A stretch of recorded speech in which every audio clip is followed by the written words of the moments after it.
sais que le journal Charlie Hebdo a publié un t-shirt qui présente le prophète Mohammed. Ah, fais-moi voir.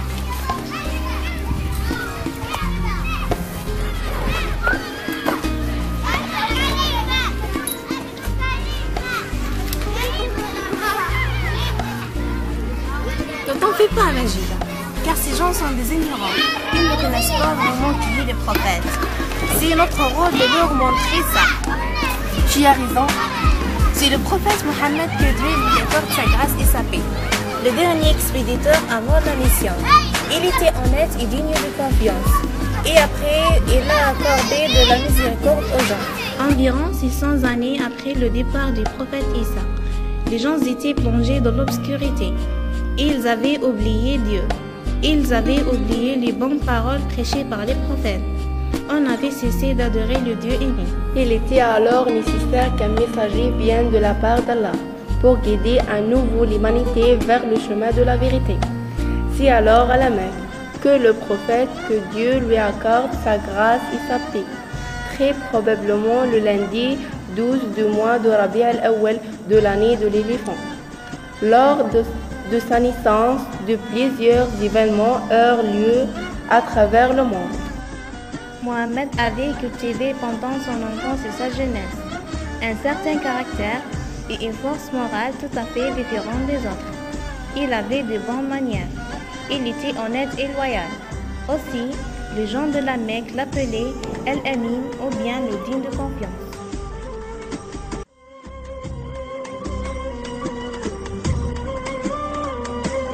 À l'âge de 40 ans, Mohammed était envoyé à l'humanité tout entière pour guider les hommes vers le chemin de Dieu. C'était un bel homme, de taille moyenne, les cheveux et la barbe noire.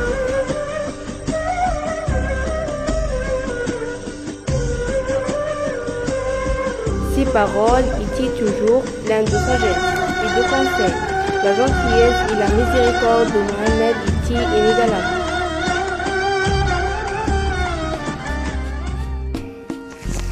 Ô Seigneur, prie sur Mohammed et sur la famille de Mohammed. Ô Seigneur, accorde tes bénédictions à Mohammed et à la famille de Mohammed. Tu es certes digne de louange et de glorification.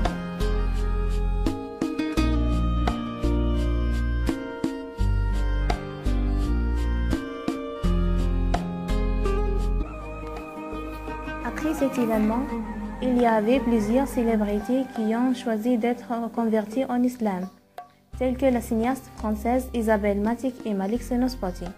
Et même avant, il y avait des témoignages des grands penseurs non musulmans qui résument assez bien ce qui a été et ce qui est toujours Mohammed. George Bernard Shaw avait dit: si un homme comme Mohammed gouvernait le monde, il parviendrait à résoudre ses problèmes et à lui assurer la paix et le bonheur dont il a besoin. J'ai étudié le merveilleux homme. Et à mon avis, loin d'être un antichrist, il mérite le titre de sauveur de l'humanité.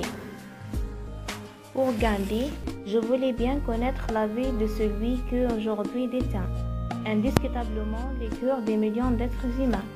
Je suis désormais plus que jamais convaincu que ce n'était pas l'épée qui créait une place pour l'islam dans le cœur de ceux qui cherchaient une direction à leur vie.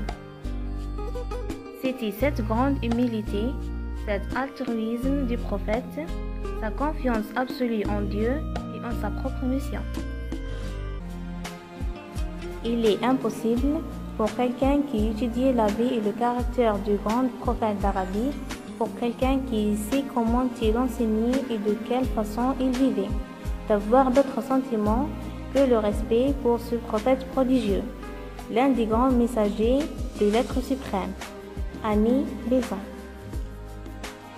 Il était César et le pape, réunis en une seule lettre, mais il était le pape sans avoir des prétentions du pape, et César sans avoir des légions de César, sans armée, sans garde du corps, sans palais et sans revenu fixe.